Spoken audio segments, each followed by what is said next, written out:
So this is how logging strategies can affect cyber investigations. And in terms of Windows logs, we are not looking at anything other than Windows logs today. Linux, Mac OS, different, too big of a beast for this particular webcast.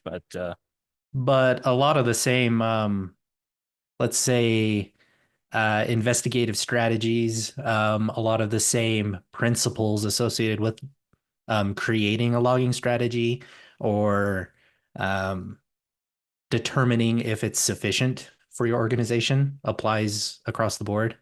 Um, but specifically, we'll be discussing Windows logs. Uh, just because some of you might not have been around when we were doing introductions for um, pre-show banter. I'm Kiersten. Yeah. And I'm James. We're both SOC analysts here for BHIS. Want to go We ahead and uh, we spend most of our time looking at Windows logs, so yeah, that's one reason why we're able to um, primarily focus on these Windows logs. We've seen a lot, and we've done a lot. yeah. All right. So here's just a brief overview of what we're going to talk about today. Just a quick introduction. We're going to talk about three different logging strategies or configurations for a Windows host. And then we'll be looking at two different attacks and what those attacks look like with those different logging configurations. And then we're going to be talking about a tool that Kiersten wrote that kind of sparked the idea for this webcast that can help you manage your logging strategies and manage how your logging is deployed on individual endpoints and make sure that it stays consistent across your organization. And then, of course, we'll have a conclusion and time for questions. We actually included a little introduction here aside from us being SOC analysts. I prefer to program in Rust. I'm a little of that mad scientist. I generally want to test the limit. And generally it's did it work? Well, then I don't know why we wouldn't do it. Yeah. Yeah, Kiersten is good with those coming up with those crazy questions like, wow, I definitely never thought of that. So, and I'm also a SOC analyst here. I mostly learned C sharp and the Windows side of things for programming. Kiersten is lobbying for getting me into Rust, and I think it's working slowly but surely. I work on a bunch of CI/CD automation for BHS as well, and yeah, I do enjoy some chess on the offside, but anyways, So so for our discussion, we stood up a lab, and in this lab, we have a Windows 10 Pro machine and a Kali Linux machine. The Kali Linux machine we use to attack the Windows 10 Pro. So there's not going to be any Linux logs or anything that we're going to be discussing associated with that machine, but we'll be reviewing the logs associated with the Windows 10 Pro.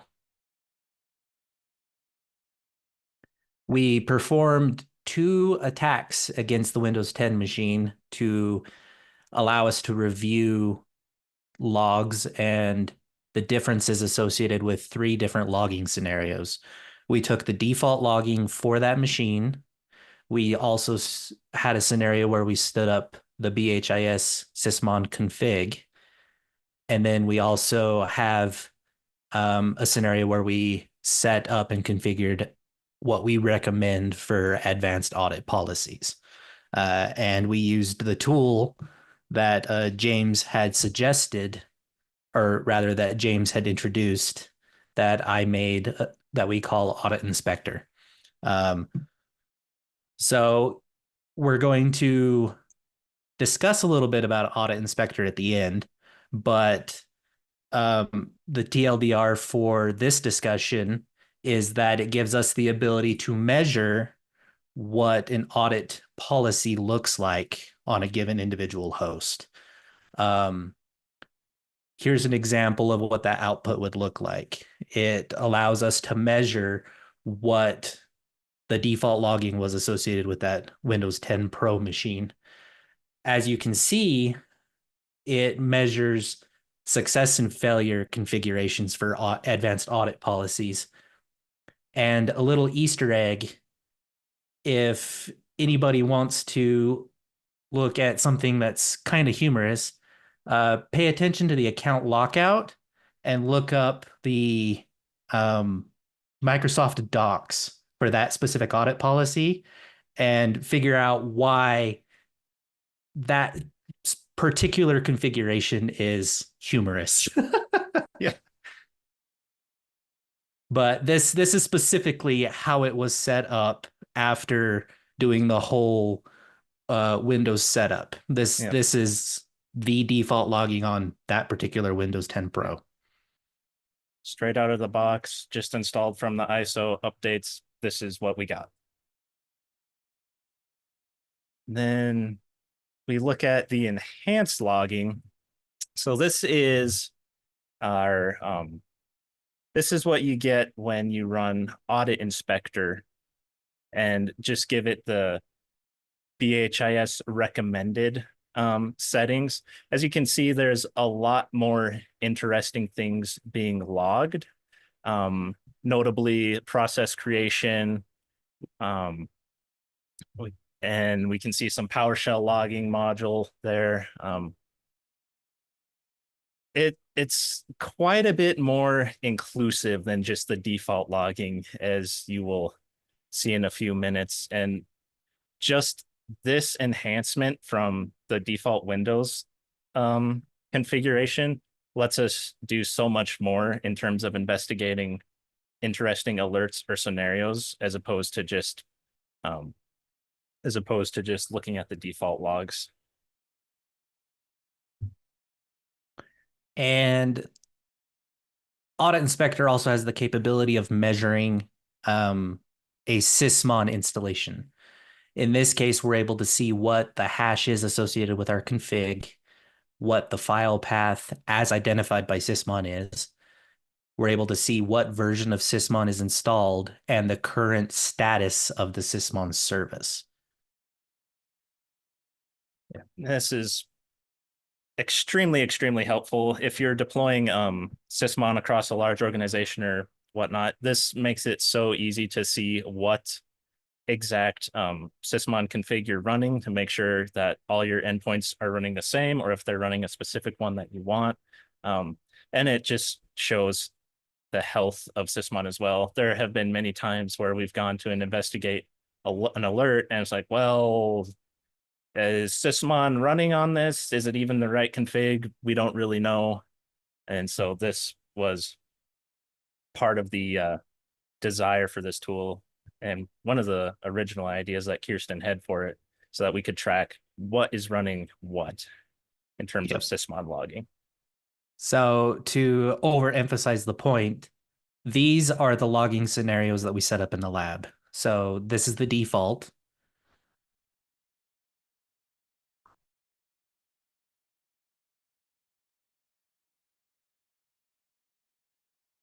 Now it's stuck. This is the enhanced logging, and then this is the sysmon. We performed this password spray against those three individual hosts, or rather those three individual logging scenarios. Yep. Just a simple password spray, a few attempts. Hooray, we get the password. Not a very good password, but you get the idea. It's good enough for our purposes anyways. So reviewing the actual logs that were generated by this, separated out according to which audit policy we were using. The default Windows policy was able to detect this password spray, but sysmon provides no logging at all associated with this password spray. There's There could be some ways to make um, assumptions about what might be happening if you look at some of the sysmon logging, but it would be in special circumstances of an account that probably shouldn't be on that host. But if you're trying to use a valid credential, chances are you're not going to be able to see that using sysmon logging.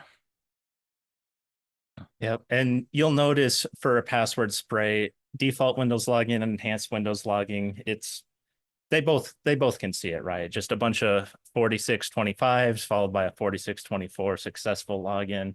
Um, and this really goes to show that depending on what you are trying to catch or detect in your environment, not all logs are a one size fits all. Some logging sources may be more useful to you than others. But this also goes to show that just because you have sysmon doesn't mean you can just ignore Windows logs, because there are some crucial attacks that can happen that sysmon won't pick up on, but the Windows logging will.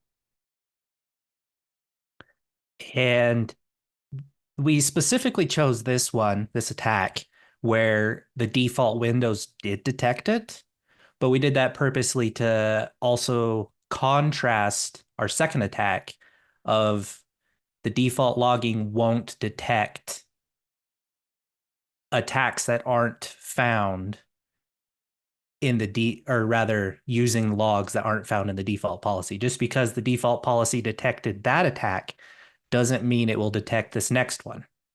In this next attack, we performed a file download and renamed the file to Cool Dragon Wallpaper. We purposely made sure that wallpaper was spelled wrong and gave it two file extensions, PNG and .exe. And then we executed that binary. Yeah.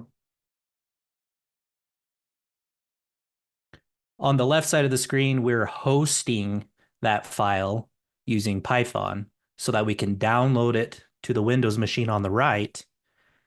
And then we're going to execute it, and it will open a new window.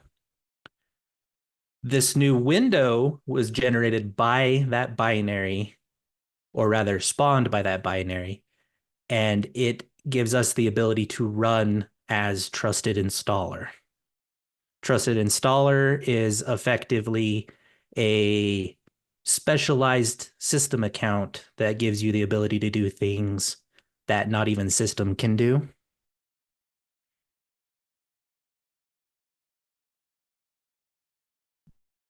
And here we can see some pretty stark differences between the three different logging scenarios. So for the default Windows logging, all we can see is that the system account logged in. That's may or may not be normal. And honestly, does not stand out too terribly much unless you know for a fact that no system account should ever be logging on. Um, In I don't fact, know. Good associated with luck. this specific attack, we only know that that's the logging associated with this because of the timestamp. There was other system logons and system associated behaviors related to services and other Windows behaviors. So the only reason we're able to identify those two logs as associated with this attack is because we knew that that's when we ran it. Yeah, it's default Windows logging leaves a little bit to be desired.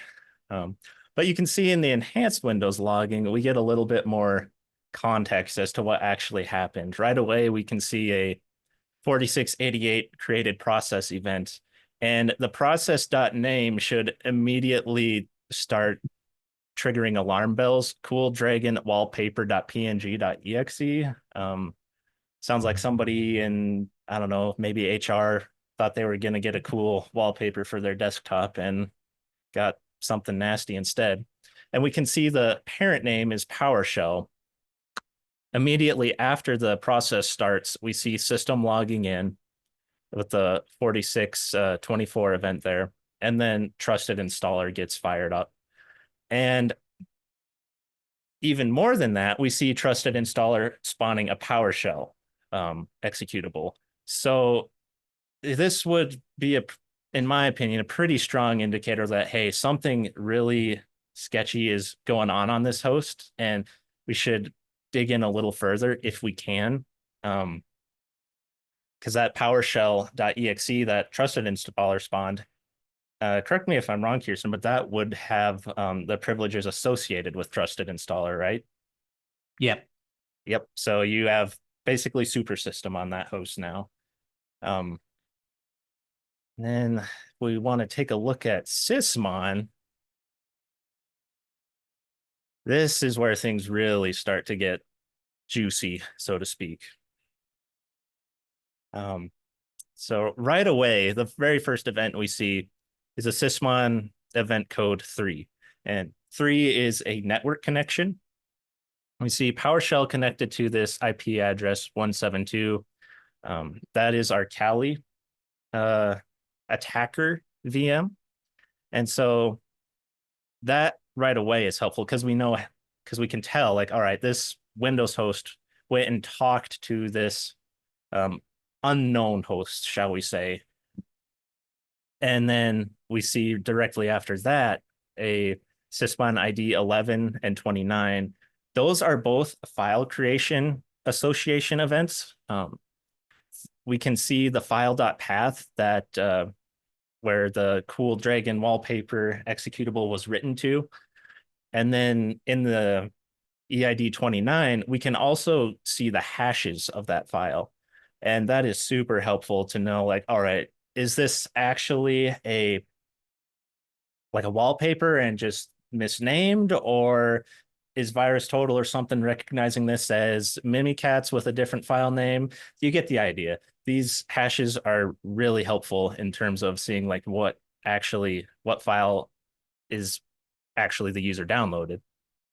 Yep. And then When we are investigating an alert, especially one that was generated from an EDR or some other auditing source, those don't typically give us the context associated with this malicious download.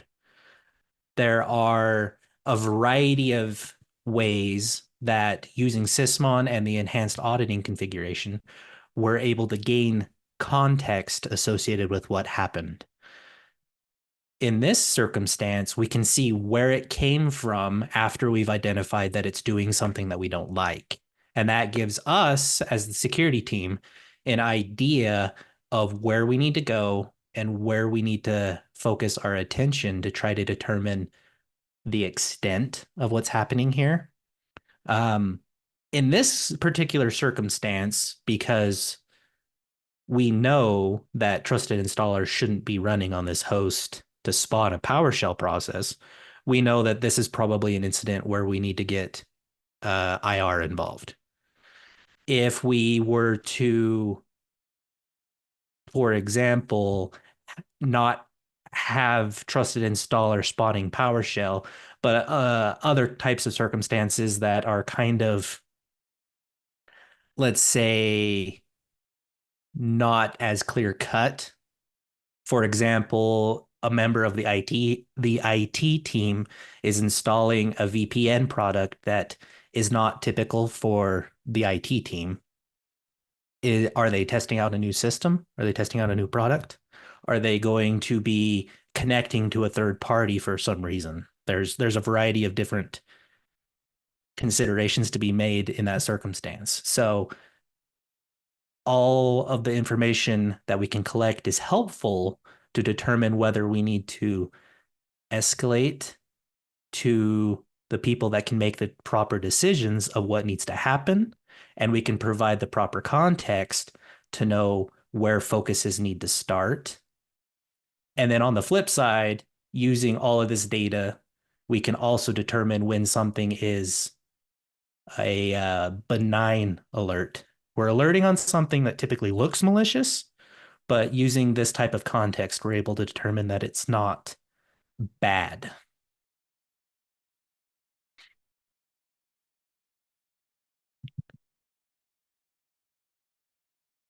All right. And so on this slide, we kind of go over some common attacks and what you can likely expect to detect based on what logging strategy you have deployed in your environment.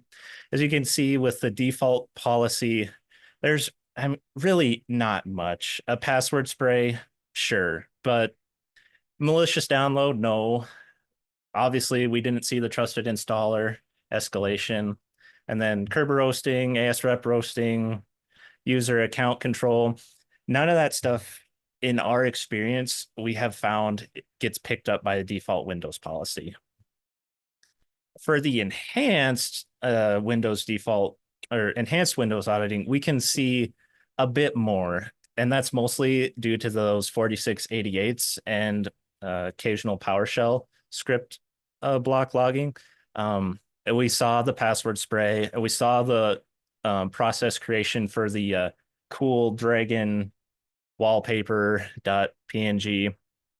And you would, in theory, be able to see the living off the land binary attack as well, just because of those process creation events. You could see, oh, this binary is pulling this DLL that it doesn't normally use.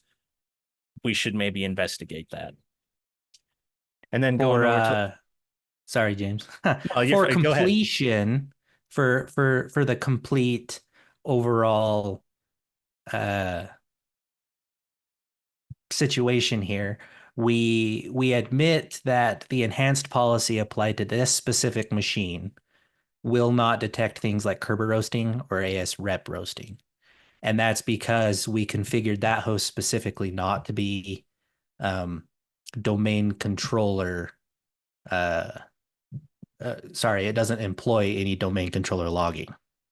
That doesn't mean that we can't use enhanced auditing to detect it. If we were to use Audit Inspector to configure a domain controller, we could detect it. There are policies that we recommend that will detect those behaviors specifically. Yep. And then, yeah, you can see in the asterisk down there where we have a link to the enhanced domain controller policy that BHIS recommends for your domain controllers.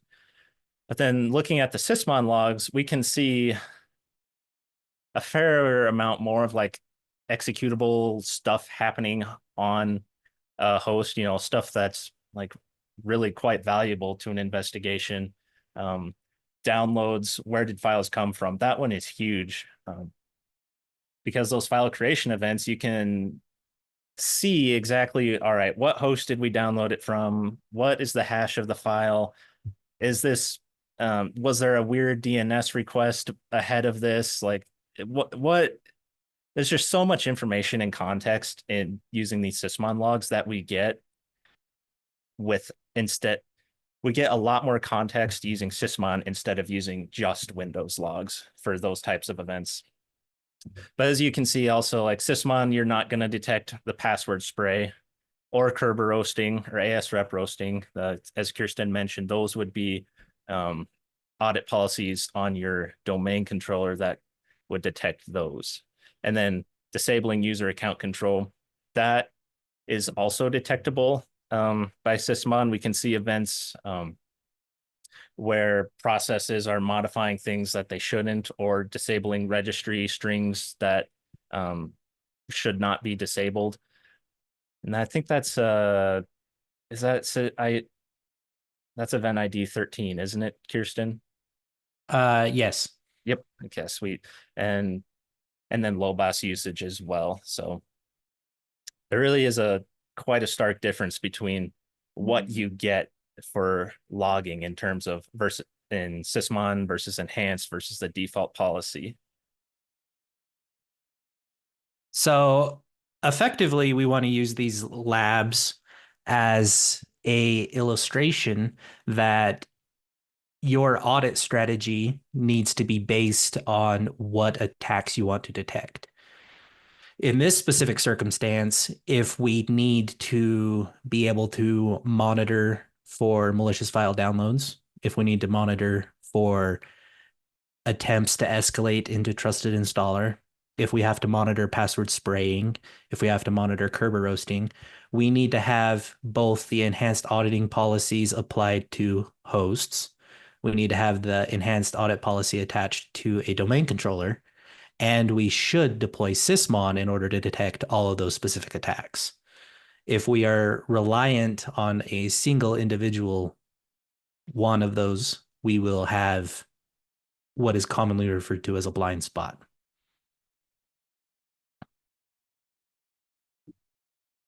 Yeah, just to piggyback off of that, I think as Kiersten mentioned earlier, EDR logs are great. They can tell you, all right, something happened. We know something bad might have happened, but what happened before that? What happened after that? What is going on in the context of this interesting event? And like this, it really is so critical to have those contextual logs, because otherwise you're just going to be kind of stuck in limbo, so to say. Like, all right, Carbon Black identified this malicious executable, quarantine killed it, great, but where did that come from? How did it even get on your host in the first place? And did anything happen after that?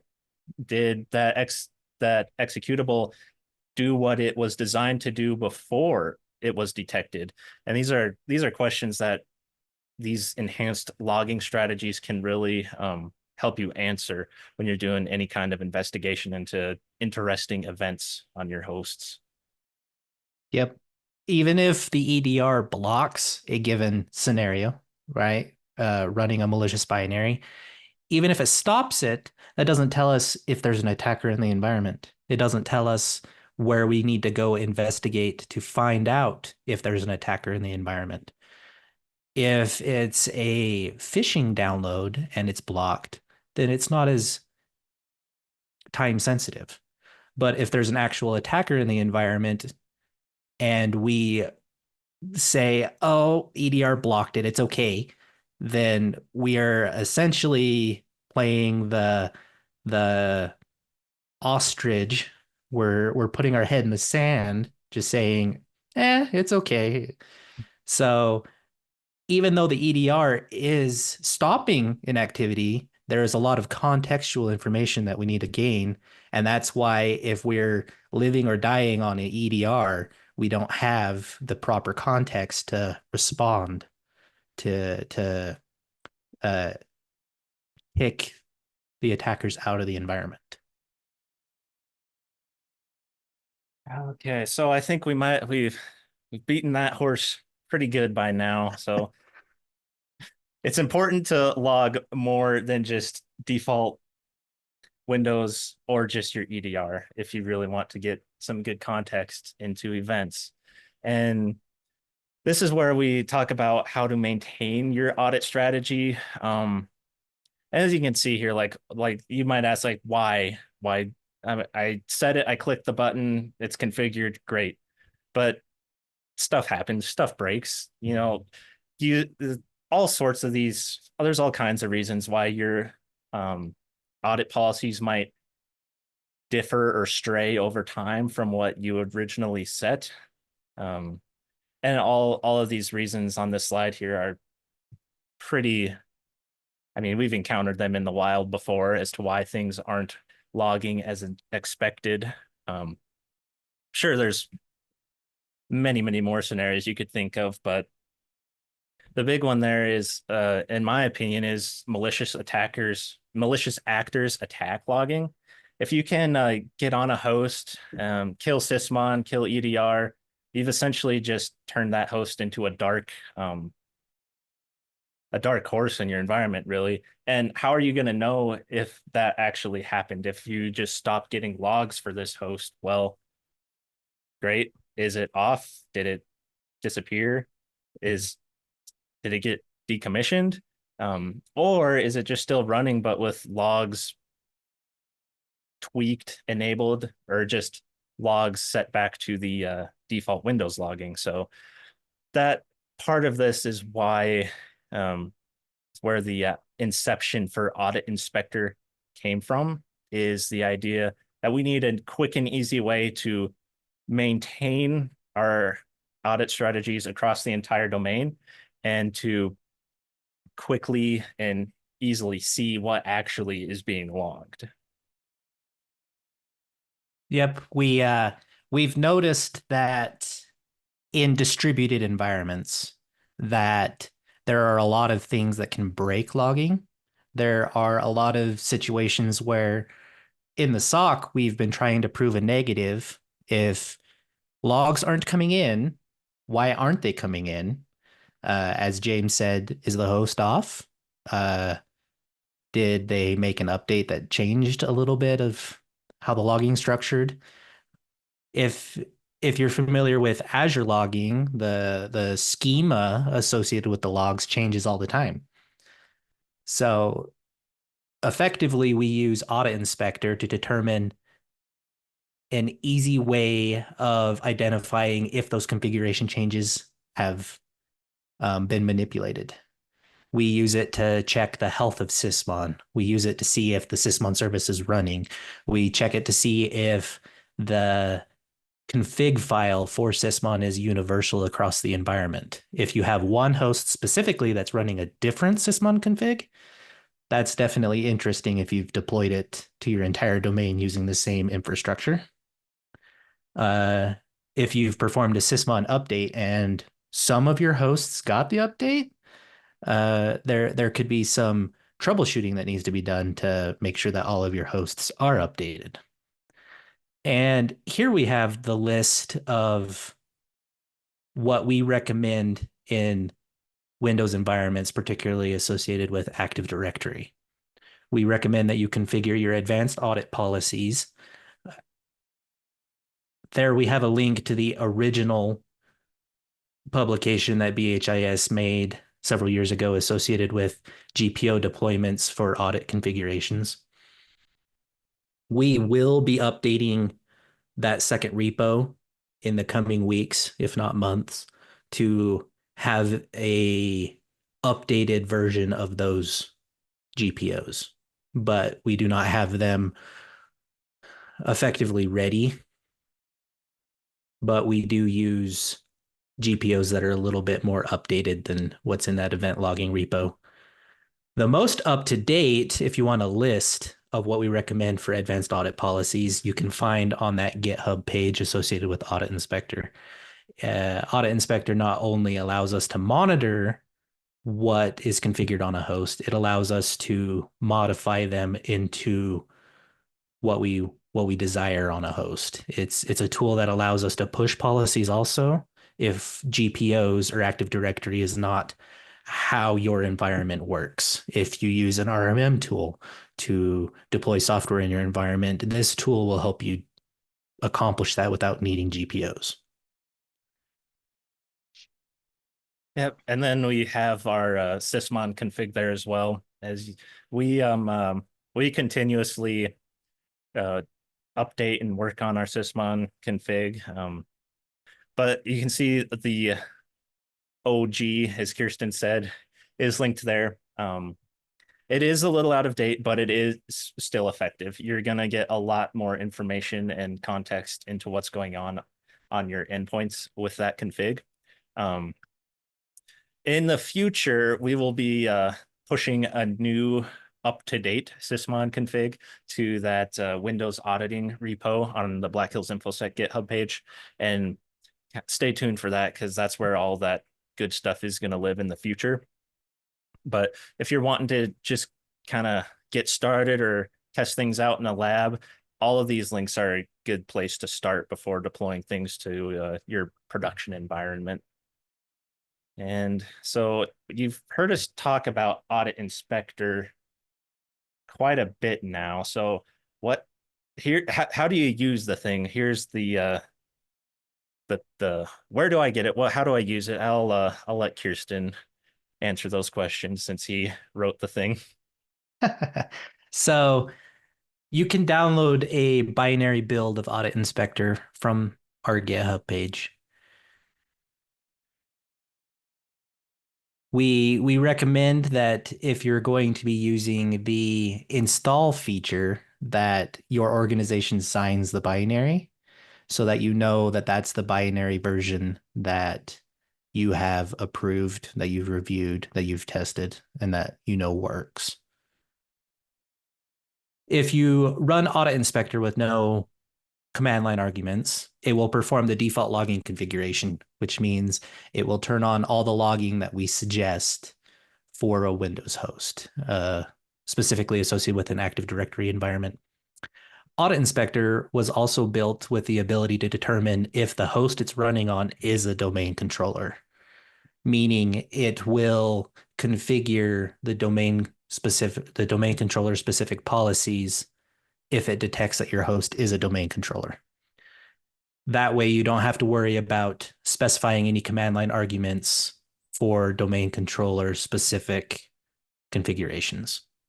If you don't want Audit Inspector to perform any sorts of configurations or changes to your host, you can use -Z as your command line argument, and it will only log the configuration that it detects on the host. When you run the actual install behavior that I described, it will create a scheduled task on your host, and it will copy itself into a protected directory. We recommend signing it specifically so that you can identify if there's any sorts of manipulation going on in your environment, if someone attempts to replace Audit Inspector. Although Audit Inspector does configure itself and the scheduled task associated with it that only administrators can manipulate or edit them. That doesn't mean that once privilege escalation has already occurred, that someone isn't going to attempt to replace the binary. And that's why we recommend you sign it to ensure that if someone replaces it, that you can both detect that change and that you can potentially prevent it from executing a manipulated binary.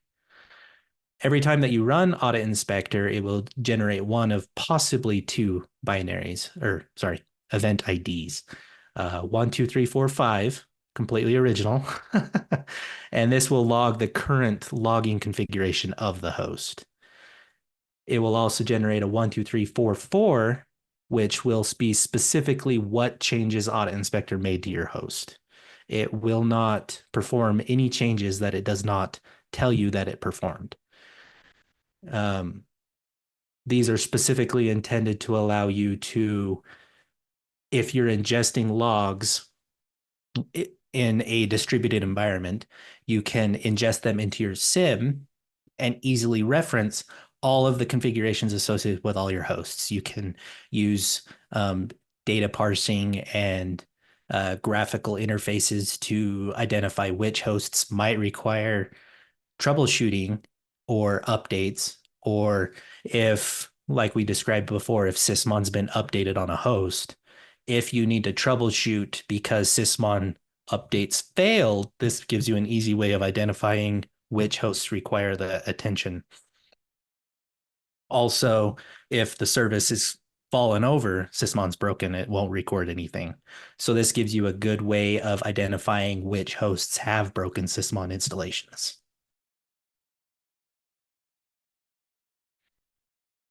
Yep. Can't plug it enough. I love it. It makes our lives so much easier when troubleshooting things like, why aren't we getting logs? Or let's just try out this configuration for a lab. It's a quick, easy one-liner, and boom, you're set. So I think, see, is that about question time, Kiersten? I believe so.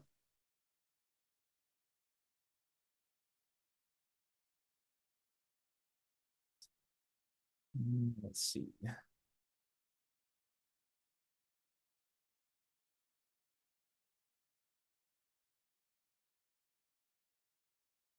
All right. Does this tool audit domain controller policies?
going to consume a little bit too much memory if you're going to basically slow down a machine in production.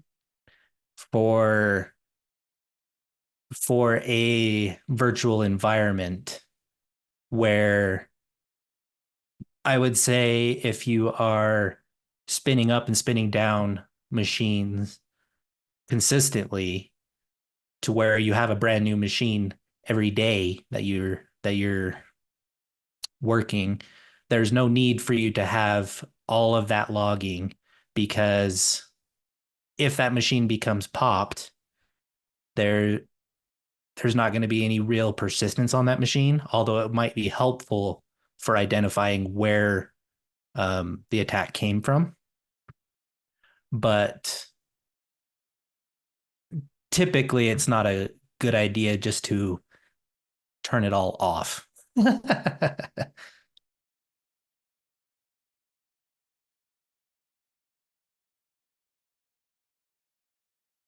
see here. What Elastic integration was used? Just the Elastic agent. I think version 8, something along those lines. How do the enhanced Windows logging and sysmon logging compare to the timeline logging that you get in Microsoft Defender in a E5 license? If I have that in Defender, do I still need these others? That is a fantastic question. And I will be honest and say I don't know. I have not dug into the Microsoft Defender logs all that much. So yeah, I do not know.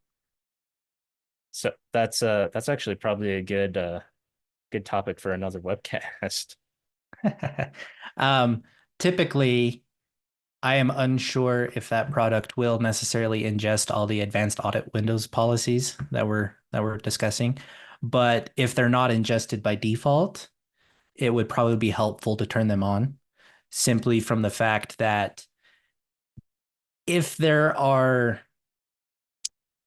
attacks happening that affect memory or that are manipulating how a binary is operating, for example, a in-memory attack where you perform a command injection, having various different logging sources that have different mechanisms on the backside help you identify if that kind of thing is happening.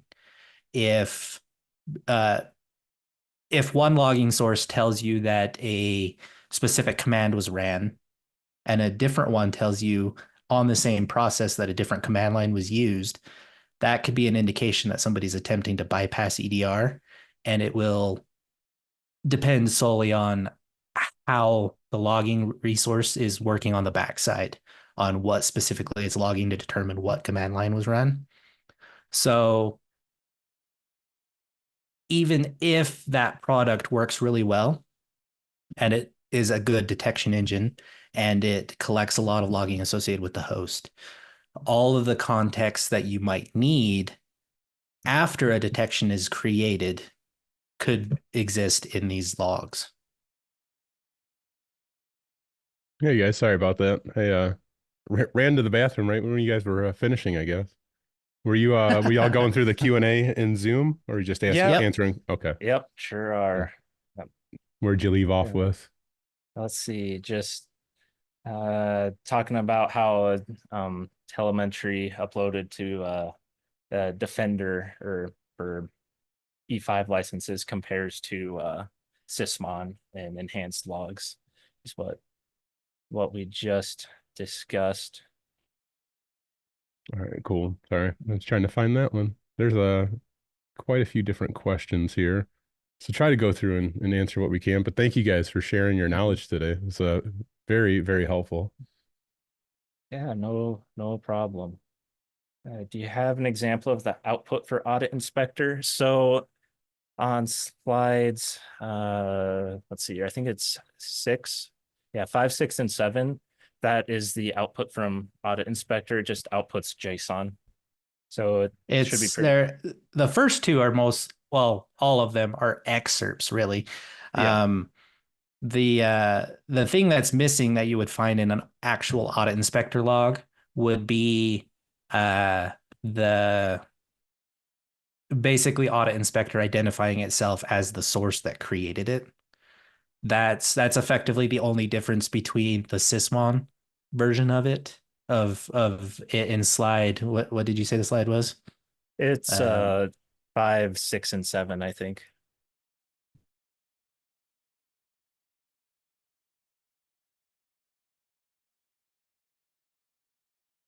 Are you pulling up the yeah, slides? so right here, this is effectively what an Audit Inspector log would look like. Um, the audit policy specifically refers to the advanced audit policies that are built into Windows, but are generally not turned on. The file, the process, and the service values are associated with Sysmon. And then there would be another agent reference to Audit Inspector that tells you that Audit Inspector created this log. This is the version of Audit Inspector that was used. But effectively, this is what it would look like. There should be an example found in the wiki of Audit Inspector on GitHub. Thank you, sir. I like this question here from Madison. When you guys have detected an attack, do you see attackers running "Who am I" or other often flagged commands? No. Yeah, no, I was trying to think for a minute, and no. It's very common in labs for them to use the "Who am I" as the specific event that we're going to identify as, Yeah. yep, that's a Proof of malicious activity. concept. Yep. Yep. But in the wild, most attackers, especially ones that are creating their own malicious binaries, are going to use Windows APIs, and they're going to make specific calls, and they're going to more manipulate their tokens than they are going to run "Who am I." Kevin says they've had the discussion of EDR versus Sysmon as they're wanting both, but they get asked what's the same sort of question of what the overlap is. What would your response to that be? Well, I would say your EDR is likely going to catch a malicious event, but it's not going to look at what happened before, what led up to that malicious event, or after, if anything else happened afterwards. Like the example, I mean, we've seen before where EDR has quarantined, killed a binary, but there's still other sketchy stuff going on the host, or there's still beacon activity going that EDR hasn't caught. Sysmon would provide some of that telemetry and context to be able to detect those other types of activity going on that host. So one does not exclude the other, I would say. Yeah. Typically, it's not a good idea to run multiple EDRs on the same host, but multiple logging sources are typically very helpful. They provide us the context needed to confidently know or confidently have an idea of where we need to go, or if IR needs to get involved, or if it's a phishing attempt that was foiled by EDR, or if somebody downloaded an old game that they thought wouldn't hurt anything, or, you know, it's Sysmon plays well with EDR. Aside from the fact that some EDRs don't like what the Sysmon config looks like, so sometimes you have to exclude that from your EDR watch list. Thanks, guys. And then with all the configurations you guys covered, are there any known gaps that you're aware of that you wish you could cover? So, from the perspective of Windows Registry, if you use advanced audit policies to audit the registry, there's no way for you to configure and maintain what registry values it's going to generate logs for. And that's one reason why by default we don't recommend turning on the registry audit policy associated with the advanced audit policies. We recommend using Sysmon because it allows you to configure what registry events are happening and which ones you're going to audit, simply because the registry is potentially the noisiest thing that you could monitor. So in a perfect world, if we had unlimited resources and all hosts had as many core CPUs as you would need, we would turn that on too. Although that might create a needle in a haystack situation where we might blind ourselves. But if there was going to be a specific place that could potentially use a little more research or a little bit more effort in distinguishing between the two, it would be the registry advanced audit policies. With a managed EDR service that probably doesn't have Sysmon context, what are they really providing? I would probably say they're performing an alert engine. Yep. Alert engines are very helpful Mm-hmm. because it gives you the idea of where to start your investigation. But as soon as you find where to start, if that's the only source for logging that you have, it's kind of the equivalent of trying to use, I would say, maybe a stick to build an airplane. Here's a little bit of a longer, or I don't know, maybe you guys did answer this question from Rob about the telemetry upload to M365. Did you guys get that one before? No? Sounds Yes, new? I think so. Okay. Just so everybody knows, I'm trying to go through the list of questions that we have here in Zoom. So if you do have questions, we still have about another 6 minutes or so left. So go ahead and throw them in the chat. We'll try to get to them if we can. Otherwise, James and Kiersten, is there a good way to get a hold of you guys if people have further questions? Probably just in the Discord. Perfect. That simple, easy. All right, Kevin asks, in a mid-sized environment with a small security team, how are you managing the testing and deployments of Sysmon to keep configs updated, but also catch performance hogs?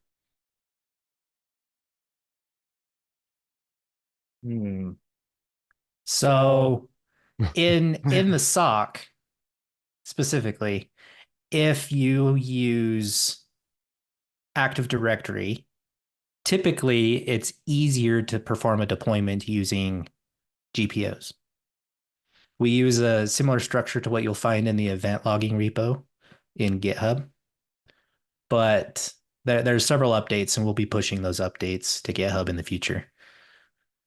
If you don't have Active Directory, there are likely going to be RMM tools or PowerShell remoting of some sort. And that's one of the things that Audit Inspector aimed to identify, to solve.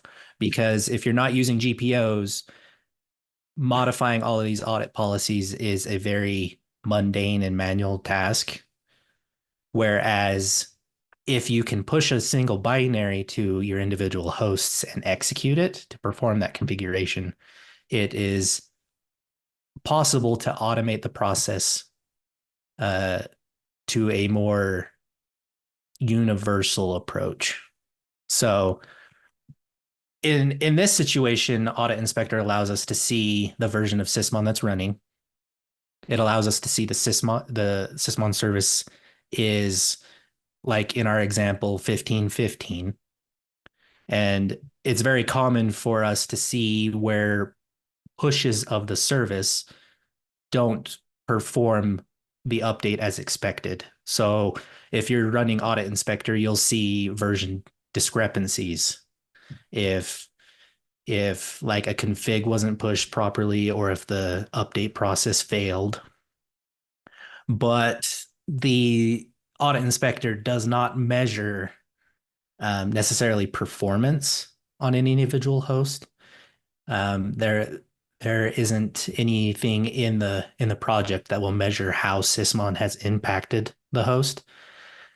I believe that in the time that we've been working with Sysmon, I think that there's only been one or two instances where we've seen Sysmon actually impact the performance of the host. And it had more to do with the version of Sysmon and what Sysmon's doing than um, any of the surrounding context. I'm unsure if that necessarily answers your question or not.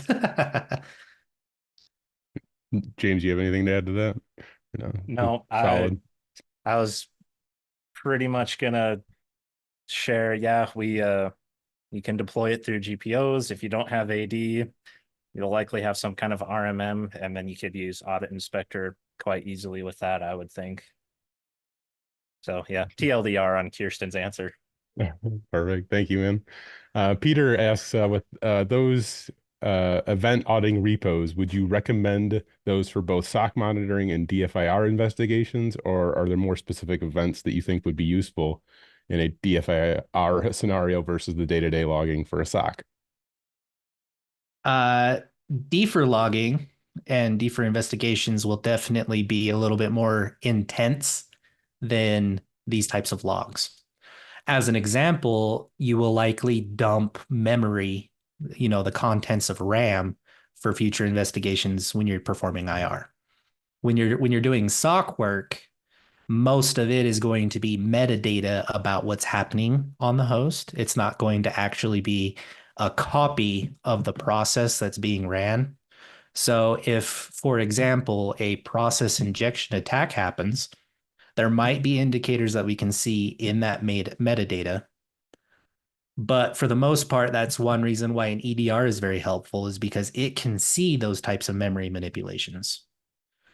Whereas an IR team, they're going to actually go onto the host and pull the contents of RAM so they can see how that process injection happened, what it was attempting to perform, if there were any successful attacks performed.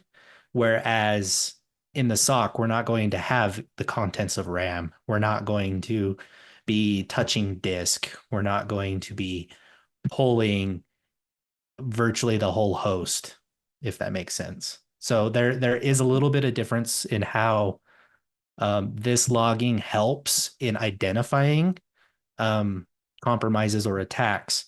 But by the time that you've identified something or detected something using these logs, typically they're helpful for context to know where to start or where to send IR to go pull those logs, to go pull RAM, to go pull all the other artifacts that would be needed to perform a thorough investigation. Cool. Awesome. Well, thank you guys. We're at the top of the hour, so just want to say thank you again for being here, sharing your knowledge with us and everybody else. It's very much appreciated. Do you have any parting words you'd like to leave with everybody for the day? Thanks for coming, everybody. It's a blast. Kiersten? I believe that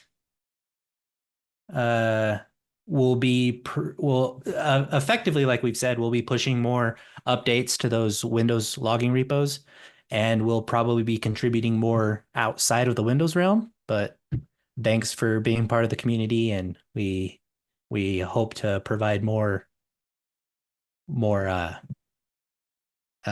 assistance and knowledge. And Awesome. No, you guys will more good for sure. stuff. We always Yeah. do. We always do. That's our goal. So thank you again for being here. For everybody else, thank you for taking time out of your day to be here with us. We appreciate you. We'll be here again next week, same time, same place, and we hope to see you then. So until next week, I hope you all have a great week, great weekend. Take care, everybody. Ryan, kill it with fire, sir. See you, everybody.